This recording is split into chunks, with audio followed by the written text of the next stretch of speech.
Well guys, I guess I've never done a review on a mid-2012 MacBook Pro before. Now if you check out my last video, we did a RAM and SSD upgrade on this. Put a 480 gig Kingston SSD that cranks out pretty nice. And actually, while we're sitting here, I'll run the test for you. Anyways, with that being said, I did a video editing test on this with the same 5 files that I had to edit on the video for the upgrade. I redid it all on this little puppy, and from the time I fired up iMovie, dropped my files in, did all the same editing, with the exception, the only thing I didn't add in was the little 3D thingy, but, or the, what do you call it, the title thing that's on there that you'll see. That's the only part I didn't do, but that would only have taken me an extra minute. But either way, under 20 minutes, in, out, done, ready. That was pretty freaking impressive. But this is a dual-core i5 chip at 2.5 gigahertz per core, so it's got some nuts in it. So we got 450 and change on the write, 520.9 on the read. So if you want to see that again, 454, 452. So 452.8 on the write, and we got over 520 on the read. That's actually really good for this SSD. In fact, let me just dig out the box for it, because I think it should say on here somewhere what the speeds are supposed to be. And this, by the way, is at a 5 gigabyte stress test. So probably pick up a little bit of extra speed if we went to 1 gig, but I like to really murder the drives. So, anyways, they just say it's an A400. 10 times faster than a 7200 RPM drive. Yeah, I pretty much believe that. I don't know about 10 times to be 100%, but darn close. You know what? They don't actually list the speeds on the package here. I'm going to have to go up to the website, I guess, and check on that. But anyways, it doesn't really matter anyhow. It's running pretty good and fast. And of course, it's a lot bigger than that 275 gig Crucial that we hauled out of there, which is now sitting in an external case. I'll use it for something or sell it. I don't know. I've already formatted it. But anyways, as far as internet speeds go, I mean, this is going to vary depending on the server it connects to. Right now, I'm actually on a 5G or 5 gigahertz band, which is faster than 2.4 gigahertz for Wi-Fi. Just shorter range. But, you know, you do pick up a lot more speed. And we got a ping of 57 millisecond, jitter of 8. So we're at 83.3 down, which is pretty good for the Wi-Fi card in this.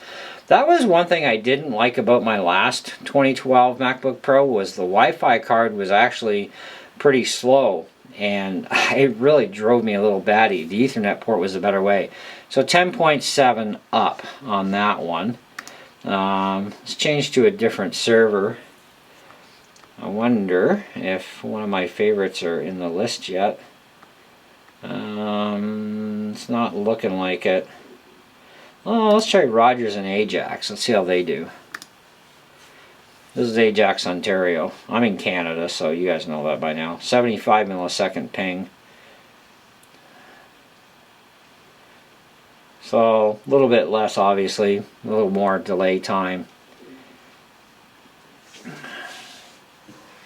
So you never know what server your computer is hitting anyway. So these speed tests, I don't put a lot of stock in them, but you can average it out by different servers and get a rough idea. Now we're not hooked into Ethernet or that thing. This thing would really squeal really nice. Because Ethernet is the way to go. I've got Ethernet hooked into my Mac Mini M1 and it just wails. With the Wi-Fi, it doesn't quite wail as much, but it's close. It's just not quite the same. But anyway, as far as activity monitor goes, we're only using 3.6 gigs of RAM right now out of 16 gigs. When iMovie was up and running and I had the 5 files in there and all that other jazz, I was just using a little over 4 gigs of RAM, not quite 5 gigs of RAM total. and that was doing good. And my temperatures actually behaved. I was impressed. I'm running my fan at 4,000 RPM, and so it keeps me under 50 degrees normal, doing stuff like not very much here. I only did about 71 to 73 degrees tops, even with the export in there. It didn't even go anywhere near throttling, which was bloody impressive, because I mean, I just was like, wow, that did really well. Mind you, it is an i5 chip, so it's going to perform a lot better than that 2009 iMac, which had a dual core. Now that thing was like 2 hours. I mean, it was horrible. And it was a dual 3 gigahertz, but we want late 2009 iMac specs. This laptop is actually a replacement for that computer. No, I don't want Apple's. Every Mac. So there's a lot more compact everything and better way to go. Now this thing for a processor only had a dual core 3.06 gigahertz E7 600 chip in it. So comparing it to this thing, I mean, yeah, that was way slower in comparison. Nice computer, mind you. You know, I have no qualms with the computer, but you know, it is definitely an old dog, right? And 2009, so and this, you know, it had USB 2.0 ports. This has got 3. Mind you, that did have a bigger display for an iMac, obviously, even for the resolution. But this thing cranks out pretty nice. I mean, if you were looking at getting one of these in 2023, Catalina still hasn't received its final security updates for the year, and then that'll be the end of them after that. So we got about another, I think, year and a half roughly left of surfing on this thing before we start dropping websites. And the first one you're really going to drop is going to be YouTube. And YouTube will give you like a list of different browsers to try as alternates. And I'll tell you right now, none of them are going to work. I already went through that once already, so yeah, I know that bombshell all too well. However, we've got our, now as far as the versions of iMovie and GarageBand, these are the last ones that Apple ever produced for Catalina, so they're like the newest for Catalina basically. And that's fine. So if we take a look at iMovie, I'll get you the version here. And we're running 10.2.5 for iMovie.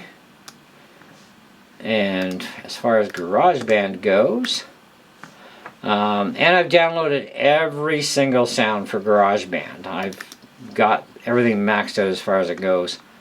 Okay, let's just do this. Come on.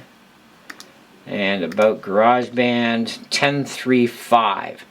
You cannot go any higher than this on iMovie or GarageBand. This is the most you're going to get. Now, if you go into your files, your sounds, you will have a total of 5,141 different sounds here at your disposal. So, but it is still a pretty powerful program either way. I mean, if you're just getting into doing music stuff and you want to do it on the cheap side to start with, you can still turn out some pretty pro recordings with GarageBand. I used it for years, and now I'm still using GarageBand, but I'm also using Logic Pro. Now, Logic Pro, by the way, is not going to work on this. You may be able to find a really old version, like on the Mac repository or Macintosh Garden or somewhere out there. You may find an old version of Logic, which will, by the way, give you a lot more sounds, and it shares its sounds with GarageBand, so that's a double kicker bonus for you. So no matter which one you're using, I like the layout of Logic so much nicer, but you know, and it has other benefits to it. So anyway, so we've got a pretty decent drive in here. We got 16 gigs of RAM in this puppy. As far as our battery goes, now the battery looked pretty brand new. And it really still is. It has 97% capacity left, and I had 330 cycles on it. according to this. And so I would guesstimate that the battery is probably within the last year and a half. You know, as far as age goes, I mean, that's a rough guess. Maybe it could be 2 years old, but it's still 97% health. That's really good. Okay, the charger that came with this is basically a brand new charger. There's not even any, you know, grungy DNA or dirt or anything on this anywhere. And it's an Apple charger, so they actually went all out when they replaced the charger in it.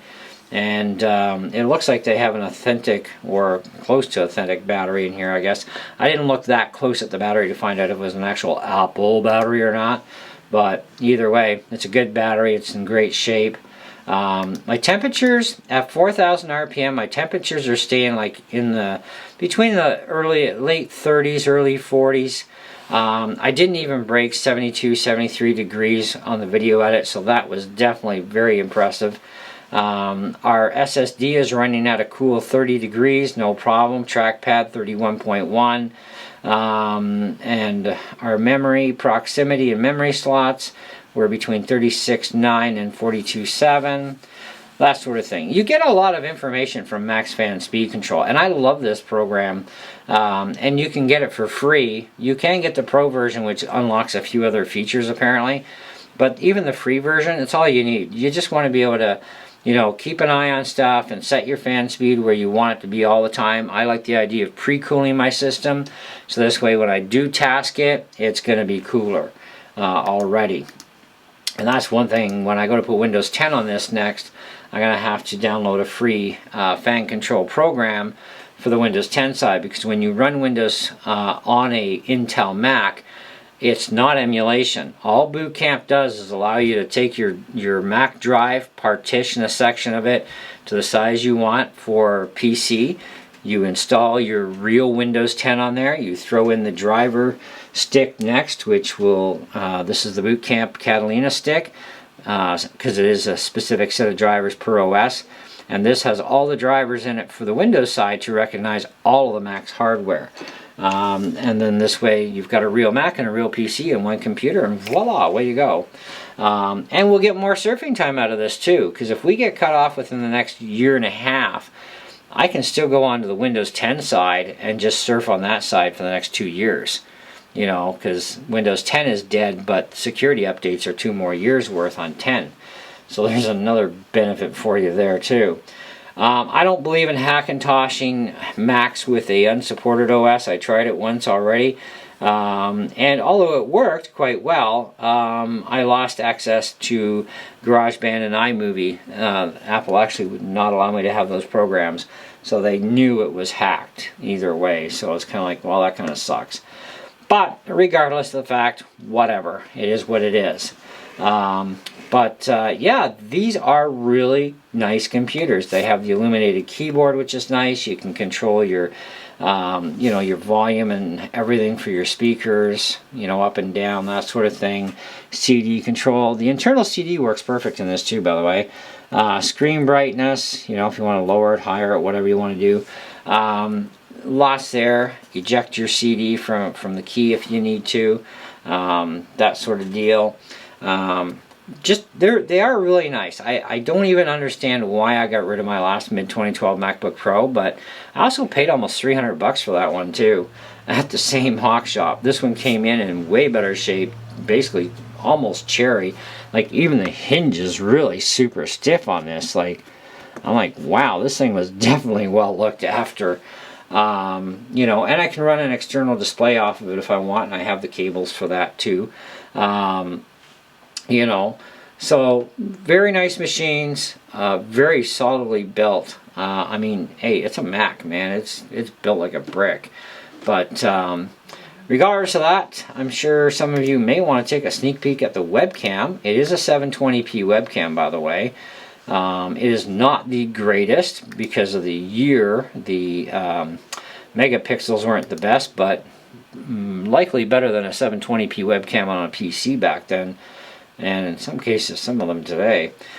We do need better lighting, obviously, to help with the picture a bit more, but you know, for a 2012 720p camera, this thing's actually doing pretty good. So That's pretty nice. I like that. It does a good job, so why not? If I ever want to use it, it's there.